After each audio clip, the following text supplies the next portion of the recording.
Jacob Ball, Tom Hitchcock, how are you? I'm very well, Tom. It's good to see you. It has been a long time. You're I know. looking I was healthy, trying you're to. looking happy, something's going right for you. Yeah, it's. I was trying to rack my brain to remember the last time that we spoke, but a lot has happened in that time, actually. So yeah, keen to talk to you about it today. Yeah, so listen, I can see I think you've put some some product placement on display here today. You got a little bit of, is that a bit of West Ham United I see in the background? That is the wonderful Jared Bowen. Um, Yes. I obviously am a West Ham fan like yourself, Tom. Not not the best of times at the moment, but we can only do what we can do, can't we? That's And that just is it, mate. support them through the thick and Yeah, thin. I actually still think it's down to supporting West Ham. I've got no hair left. I suffer Tourette's and serious cynicism in life. Being sold false promises year after year. My son's 11 now, and he's got no choice but to be West Ham. He's indoctrinated. He acknowledges that and he accepts his fate. But he's started to say, "Dad, am I going to see my first relegation?" I'm like, "Mate, well, if you asked me a few weeks ago, probably yes." Well, there's a little bit of glimmer of hope there at the moment, but it's gonna go. It's gonna be tight. It's gonna be a last game of the season again. Yeah, it's not good for the old heart, is it? Nah, nah. I reckon it must be up there like with smoking or something, knocking 5 years off your life or something. Yeah. Yeah, fingers But crossed, mate, that we get out of it. But I think it's going to be a bit of a challenge, isn't it? It's going to come. I think you're right. It's going to come down to that last couple of games. So yeah, we'll see. We'll see. basically, it's us or Forest, isn't it? It's that's the. Oh, actually, I wouldn't mind. I would love it if the Spuds kept dropping. That is That's the just dream scenario, isn't it? But they're yeah, just so bad. They're just so bad, and I don't know. It feels right. So if they keep imploding, they haven't got a good manager. I don't rate that manager. I think I reckon that yeah. Okay, so there's three clubs really. Yeah, we'll throw the Spuds in there because they're worse than us. Their performance is worse than us at the moment. They just happen yeah, to be a bit of us. exactly. Yeah, I think we've just got to keep performing like we're performing. Hopefully, no more injuries because I think the squad is just so thin. We need to keep the starting 11 there. And who knows? If we keep that in place, we should be all right. I think, but we'll see. Right, if we started the season as we're playing now, we'd be pushing for European places. Exactly, and it's the we've dropped a lot of points from winning positions, and that's been the problem. We seem to score and then just let teams back in. So hopefully can shore up in defence, and that will help. If we do go ahead, we can hopefully hold on to a few more leads. Yeah, well, listen, because I knew you were coming on today, I did half consider breaking purple protocol and putting a West Ham kit on, especially for you. But I thought, no, you've got to be It's grown up now, Tom. But I did it's pull one thing out, which I think you'd like. This is your generation. A little signed program from one of my favourites back in the day, the Terminator, Julian Oh, that's Dix. brilliant. That's when Look at Upton that. Spark was rocking, in my opinion. Oh, mate, that brings back so many memories, those programs. Obviously, I used to go to Upton Park as a kid and get the program before the game and then get into the ground and read the program before the kickoff. And it's just nostalgic, isn't it? You think about those times, and obviously a lot has changed since then with the move to the London Stadium and um, how football has. I think football's changed a lot as well. Not just the fact that West Ham have moved stadiums, but the way that football is now is so driven by money and like it's not as what it used to be. I think I still love watching football. But I think a lot has changed over the years. Like it's not the same as when it was when I used to go and probably you used to go as well. That's it. It's corporate, it's transactional. Like, I remember one of my last games at Upton Park before it became a block of flats. I hate saying it. And I just remember someone behind me, because I'm very rarely sitting down at West Ham. That's it. It's all vocals, standing up. I'm there to support. I can't just shout at the TV. At least here I can actually have some input. And I just remember the first time ever someone telling me sit down and shut up, and my heart broke. I thought, oh, this is the beginning of the end. It's happening. And mate, who do you support? You're not West Ham. You can't be West Ham. You're a bad example. But now that's it. You're eating your popcorn, your shrimp sandwiches, overpriced, whatever, That's and it. it's OH&S if you're standing up. It's Well, mate, you know what? I was thinking about this the other day. If we do get relegated, obviously over here in Australia, it's going to be very difficult to watch the games if we're down in the Championship because they don't really, it's not as fortunate as if you're in the Premier League where you get every game. If you're in the Championship, you may get 3 or 4 games a season, but yeah, you won't be able to watch every game like you do now. And you know what, mate? That might be a good thing. Your hair might grow back. mate, that's a lost cause. That's an absolute lost cause. So we're recording now, so I want to make sure I don't get held accountable for something that I know is not going to happen. Unless, of course, I have a quick relocation to Turkey. As a few of the footballers who go on vacation there come back with a set of pearly whites and a mullet. But this actually, whilst we talk about football, so we've been a bit nostalgic here. It's a similar generation, and things have changed, and probably not for the better. It's probably lost its heart and soul, comparatively speaking. But I speak to my son. I speak to people, the people in Australia where we are, where they've never been to the UK. They don't understand the football that you and I know, and they're trying to understand how the club picks you. It's almost like the sorting hat in Harry Potter or something. And it really is the case that, yes, geography is one thing, but it's not absolute on geography. Okay, sometimes you can inherit it down, your father, your grandfather, and all this. But something I do explain is each club has an actual identity. And it could be my local club, could be Tottenham, for example. But if I don't relate, if it doesn't resonate with that club as a personality for me, it's not the right one for me. And West Ham did. I fell in love, and that's it. It's had me ever since. Um, I know I'm rambling, but do you feel with the identity of what defines us as West Ham, it's had an impact of who you are in life and some of the journey you've taken? Well, that's a great question.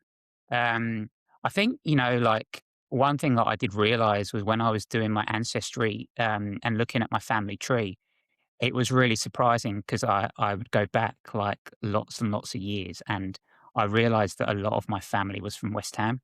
So Okay. that was a really nice um, touch and almost worth the money in itself paying for ancestry because I realized that I'm West Ham because it's blooded through my family. Which, obviously I knew that because my dad was a West Ham fan and he brought me up and I had no choice. It was 4 or 5 years old in your kit into the game. Like that was it. I didn't get the Harry Potter sorting moment. What?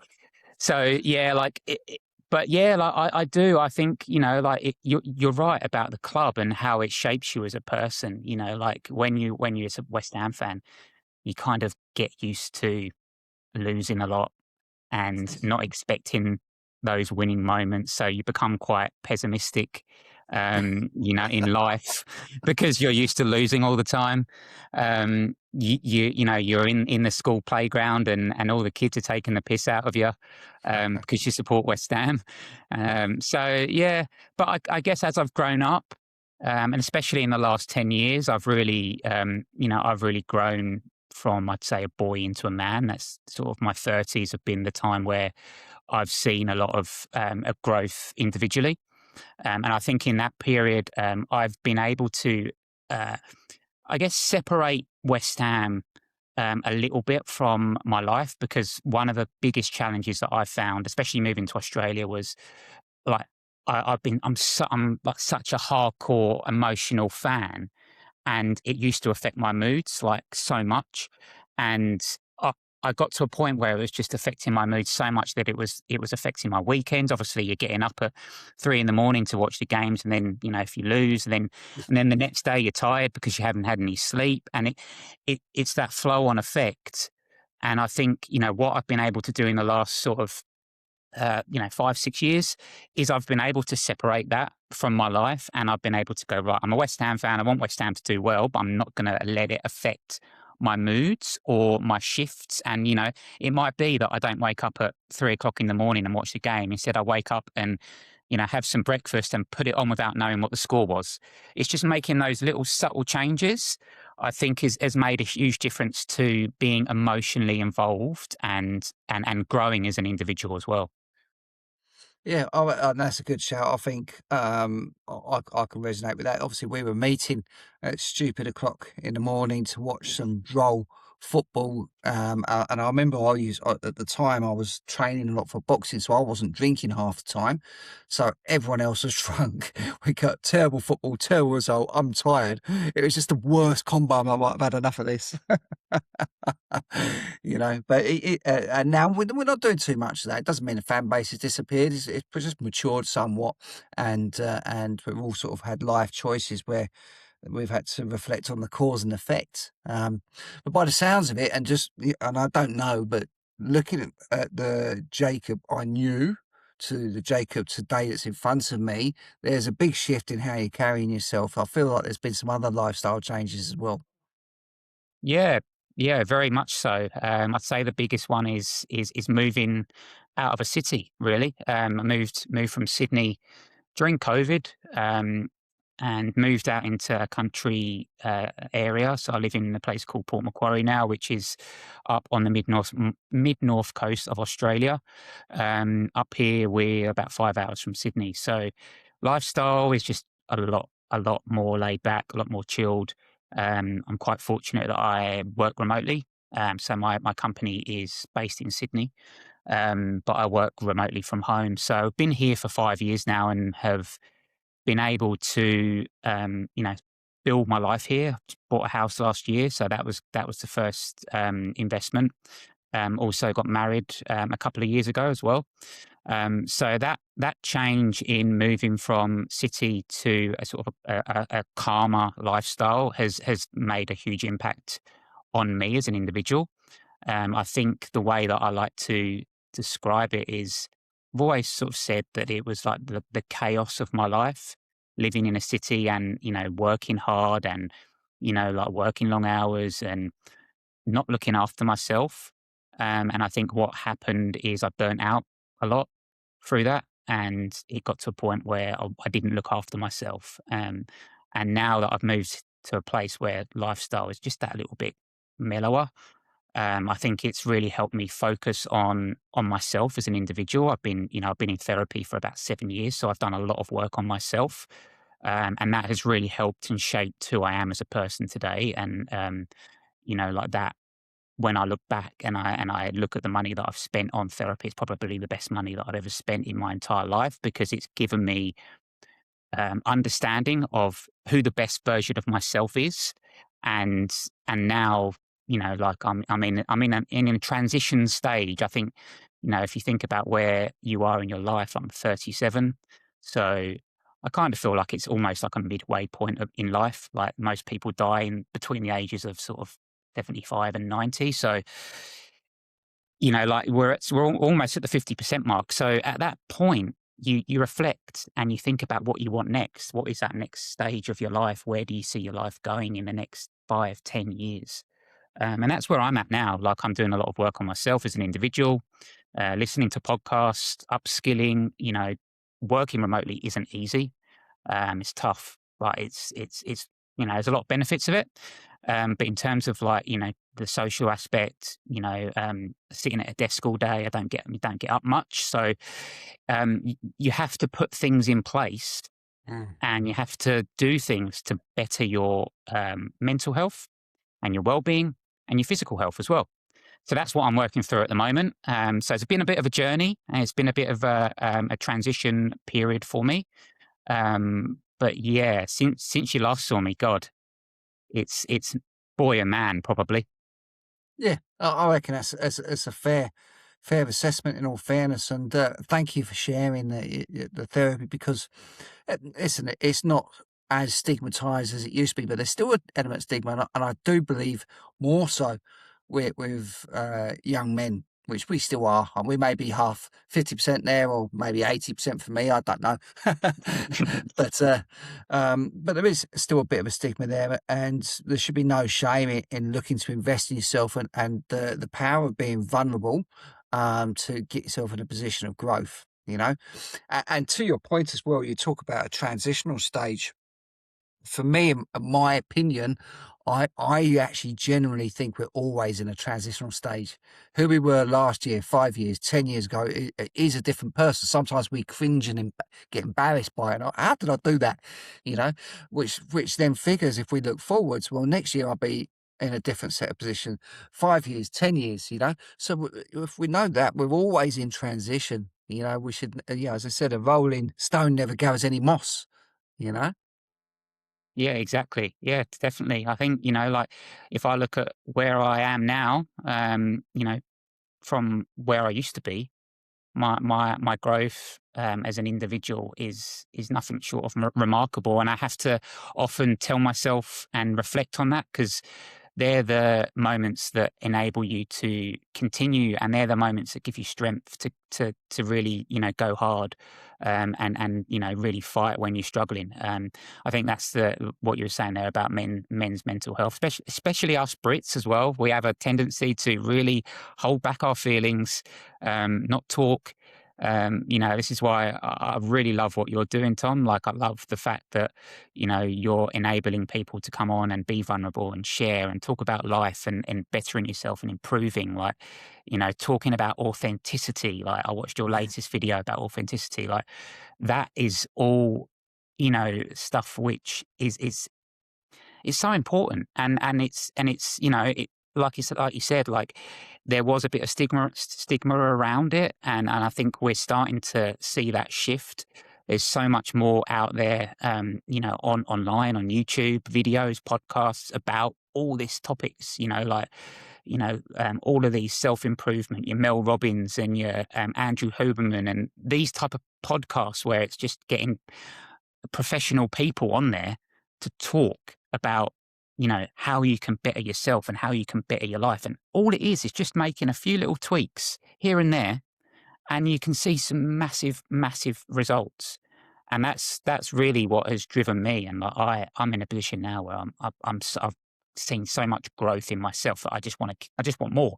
I just want to keep growing, and I just want to keep pushing and getting better in every aspect in my life, because I've gone from a place where I had so much shame and stigma and I hated myself, and now, like, that's the complete opposite, and because of that, like, it just inspires me even more to keep bettering myself and keep working on myself and keep doing these, doing these little things to improve my life. So I think it's fantastic what you're doing, and I love the fact that you're doing this, because it's such an important place to be able to share and to be able to be vulnerable and to be able to talk in this way. It's great. Oh, I appreciate that. Thank you for the words of encouragement. And I feel like potentially you're now a growth junkie. This is the addictions where we've gone is we're now addicted to growth and personal development and bettering ourselves. But there's something there which you talked about, just going sort of back a few years. There is how you thought about yourself, how probably your internal dialogue wasn't the best. There's an element of self-sabotage in the inner voices. You're beating yourself up somewhat and probably hurting yourself. But what the reverse to that is now you're quite open and transparent about giving yourself a pat on the back. You know, Yes. you're pleased about how things have gone. You encouraged, you're buoyed about what's coming next, and it's not a bad thing. Say, listen, well done, me. Because that's where the work has come from, and it's a good shifted paradox on the dialogue, if you like. Yeah, definitely. And I think, um, the fact that I've been able to achieve what I have achieved in such a short space of time is proof that I've put the hard yards in, and I've put them, not just the money, but the time, the dedication. Therapy sessions are obviously, can be very, very draining from an emotional, and, like, it takes a lot out of you, and it can sometimes really take an impact on how you're feeling, not just on the day of the therapy session, but like for weeks afterwards. So that's the big thing for me. I think, I've really reaped the reward of hard work, putting in the time, dedication, effort, money into therapy sessions and bettering myself and dealing with my demons. I suffered from a pretty severe gambling addiction, and that took its toll on me, in many, many ways. I don't want to talk about that too much because that's in the past now, and that's the old Jacob. And the new Jacob obviously reflects on that and thinks about those moments because that's where you see the growth, right? From where I was to where I am now. But in terms of like, like that growth, it has to start somewhere. Like you have to be able to go, right, I need to do this work on myself and I need to dedicate time, money, effort, emotion, all of those things. It doesn't just, turn up on your doorstep. I didn't just get a house and get a wife and get a great life off the back of luck. Like it's all been like really, really hard work to get here. It's the laws of nature, isn't it? You want something, you need to be the architect of that change. You need to put something in, and you'll always get something out. So listen, good on you. Listen, I do know a bit about one of your demons, and I know you said you don't want to touch on it too much, but what I would like to sort of unpack slightly is not so much about revisiting the whole thing, as I'm going to respect your wishes and that you don't want to really touch on it. But really, for anybody that's going through something similar, what's the best first and second step on digging themselves out of it? Okay. And on that Yep. one particular demon, I'm just going to probably lament that point. I'm going to give you a fact of the day. Okay. I've got a fact of the day. I'm going to take it Go out on. on you. Haven't taken it out on anybody yet. There's more fruit machines in New South Wales than there is in Las Vegas. Okay. Yep. We know this to be true, which says a lot about the state of play here. It's big business and what people are doing with their time, with their wages, with their house deposits, Yes. whatever it is. Superannuation, everything. So it's a big problem here. It's a big problem here. Okay. So I know there's an audience there. Um, what would be those 1, 2 steps to help someone dig themselves out of that permanently? First step for me, and I think the most important step is you need to talk to somebody because what happens when you're in an addiction, you zone out, you don't tell it. It's if you think about addiction, it's so secretive in terms of people can't see that you have a gambling addiction. It's not like drugs or alcohol, like where you can see it on somebody. With gambling, you can't see it. So it's very secretive. So the first step for me, and the best bit of advice I could give anybody who's struggling with a gambling addiction is talk to somebody who you trust, whether that be a parent, whether that be a brother or sister, whether that be an aunt or uncle, whether that be a friend, somebody that you can trust, somebody that you can sit down and say, look, this is where I'm at. Like, I don't know what to do here. I need to get some help. Because if you've got somebody that you can talk to, that's a great first step because you've got someone there who can not just help you, but kind of make you accountable as well. Brilliant. The other thing that I would say is a big part of getting out is you have to acknowledge that you have a problem. So you have to actually go, you know what? I do have a gambling addiction and I do want to get better and I don't want this to be forever. That is also a huge step because if you are in a position where you don't think you have a problem, then you're never it's always gonna be there, right? So I think for me, the two bits of advice would be talk to somebody and admit that you have a problem. Like they're the big ones.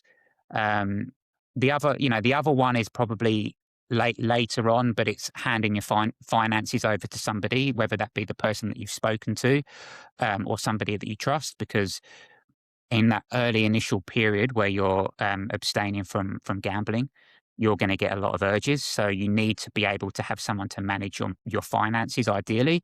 I was very lucky and very fortunate that I had somebody to do that. But yeah, they're the three big ones I think that I would suggest. But yeah, it's a huge problem. I do a bit of work in the space in Australia. I volunteer and speak to media and do reform work about gambling addiction and helping people about with gambling harm. As you said, it's a huge problem. Australians lose the most money um, in the world to gambling. I think it's $32 billion per year is lost to gambling. That's obviously because mainly of the poker machines, which are in places where you can drink as well. So you've got that. You've obviously got sport betting now, which is becoming, a lot bigger. The amount of TV advertising and shoving it down your throat that these companies are doing. There's also VIPs. So if you are betting a lot, these companies will try to get you to bet more. So it's a very, very dangerous addiction. And it's something that I experiencing it feel incredibly passionate about to try and help others now, purely because I know how bad it can get.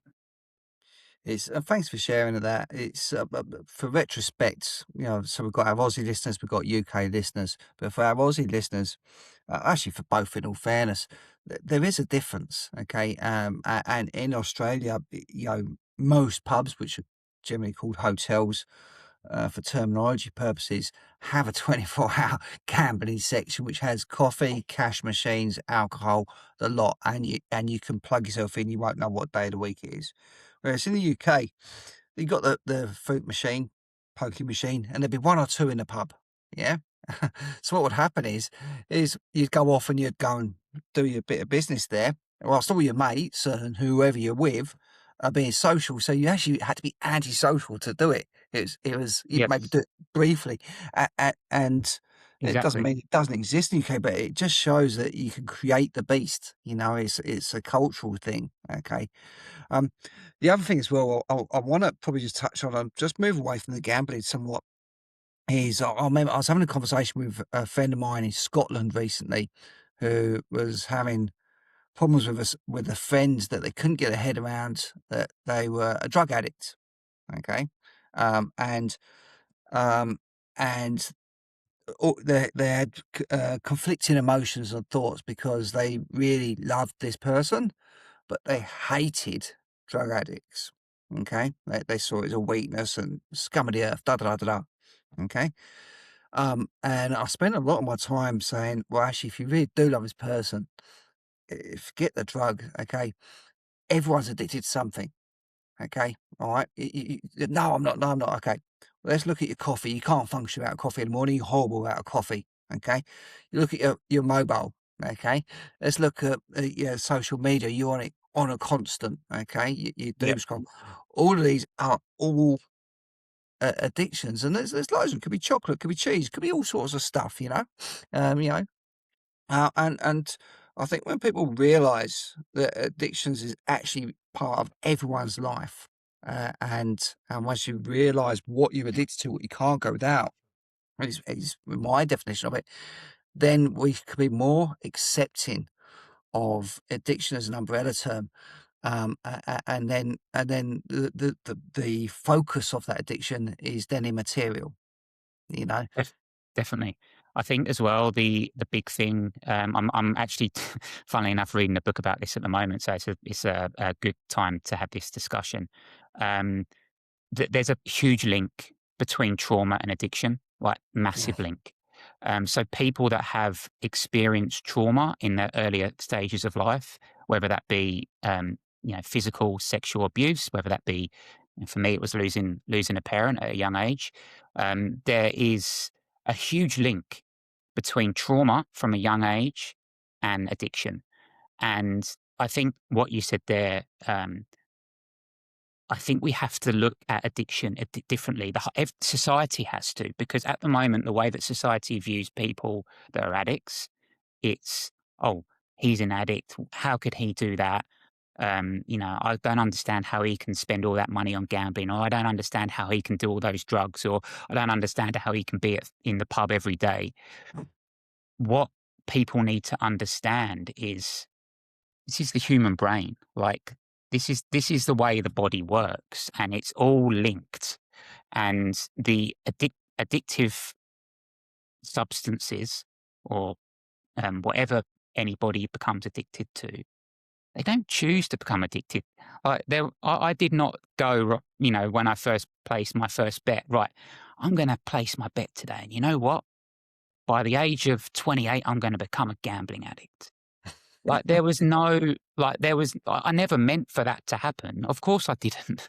I didn't want to lose all my money to a gambling company, and I'm sure a lot of the time drug addicts are the same. They take some drugs and they get that feeling, and then the dopamine in their brain, and it's so what I'm trying to say to your point is there needs to be more empathy around addiction, whether that be drug addiction, whether that be gambling addiction, whether that be phone addiction. People become addicted very easily to things, and a lot of the time there is an underlying issue. Why?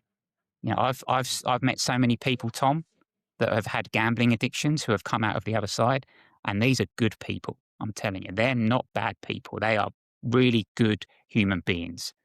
They just got addicted to a product that is addictive. That's the other thing that you've got to remember. Gambling is an addictive product.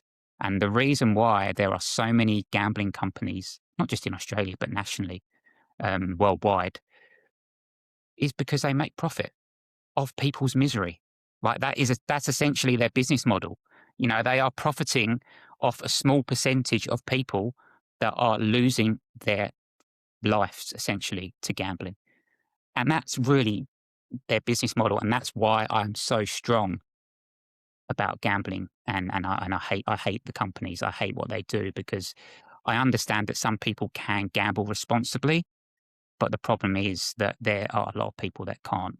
And their products are incredibly addictive, and they don't have the tools in place to enable their biggest losers, because obviously their biggest losers, they want people to lose because it gives them the money. So, and then also on top of that, you have governments, and there's a lot of corruption through governments because gambling makes them a lot of money too. So it's I could sit here and talk all night about this stuff with you, because this is a real passion point of mine.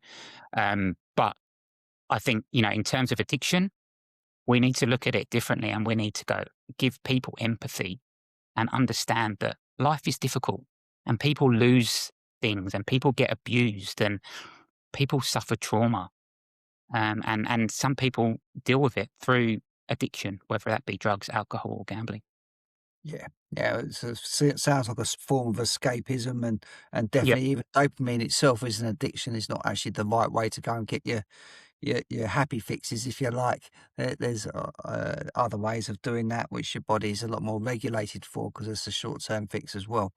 But I think to get to your point, to get to empathy, I reckon that's if we can get the empathy as a society, then that would change the landscape, almost like get rid of the stigma of the therapy. So it probably is some sort of correlation there. But to get to that point of empathy, there has to be an education. People need to understand that we're all addicts. Every single person's addict to something. That if we really strip it back, oh damn it, you know what? Right, if you took that away from me today, I'm going to be a horrible person for a period of time, you know. And if we can like go through the stages you said, stage 1, stage 2, stage 3, on that same thing, and then realize that now I get it. Now I get it. Okay, now my empathy isn't just that poor you, or that's a shame. It's real. It's from the heart. Exactly. Definitely. Yeah, that's it. It is. It's from the heart. And, if you think about what I will say is the reward that you get from getting through it. Obviously, 'cause there's a lot of people that don't get through it. Like a lot of people, there's, suicides, people die from addiction. It's horrible. But honestly, I'm a lucky one. I got through it. And I actually I look back at it now, and it shaped who I am as an individual. Like I am able now to see that that person was not me. Like it was not who I am. To like this person that sits here today and talks to you. This is like the authentic version of Jacob. Like, but back when I was gambling, Tom, I didn't even know who I was. So I'll be honest. When I met you in the pub watching West Ham, I had no idea who I was as a person. That's probably why I came across like I was a child, because I had no real understanding of who I was as a person. I was so, in the clouds in terms of like I was probably thinking and gambling at the time as well. Um, Whereas now, like I've got a purpose in my life. Like my purpose is having and living a good life. It's so different, like that shift. If you look at where I was to where I am now, it's so different. And I think I'm incredibly fortunate to be where I am today. But as I said before, it's taken a lot of hard work to get here. Like it's really been a challenging time. But I'm at the stage now where, I'm sort of seven years into being free from gambling, and life just gets better and better and better, which is, it's great. Good on you, mate. No, well, listen, we're getting close to wrapping up now. I've got two things I just want to tick off before we go. A bit of housekeeping, if you like. A bit late for housekeeping, but so be it. Number one, anybody listening to your story, they would like to reach out. It resonates and they need some pointers. They want to ask you questions. What would be the best route for them to contact you, Jacob? Probably a couple of ways. I usually use LinkedIn a fair bit. So I'm on LinkedIn, Jacob Ball. You'll find me on there. I'm obviously friends with yourself, Tom. Also use Instagram as well. So you'll probably find me on there at Jake's Global is my handle. Um, and you'll probably just if you're searching on YouTube, I've done a video which is on my gambling addiction and my story. So it's like a 2 episodes, 2 hour long video, and that is on an addicted recovery podcast that I did. It's probably a couple of months ago now. But yeah, that goes into the depths and talks about like how I got into gambling and what happened, and also my recovery as well. So yeah, like there is a bit there. But honestly, mate, if there's anybody who's listening to this today and needs help, um, feel free to reach out to me. I appreciate that. What I'd ask of you then on the YouTube version of this, obviously we're on Apple and Spotify as well, but anybody who wants to come to the YouTube version, if you could put those 2 episodes, those larger episodes, in the comments underneath it, it means that people got some further listening, if you like, as well. So that'd be quite useful. And the final thing, just to sign us off, and I can't finish this episode without it. I need a cross hammers, mate. I need to know you're the real Jake Ball's still there. Can we get one? Come on, you irons! You know what? I love that song. You can't take the East End out of me. I reckon they've got that. Oh, it's brilliant, isn't it?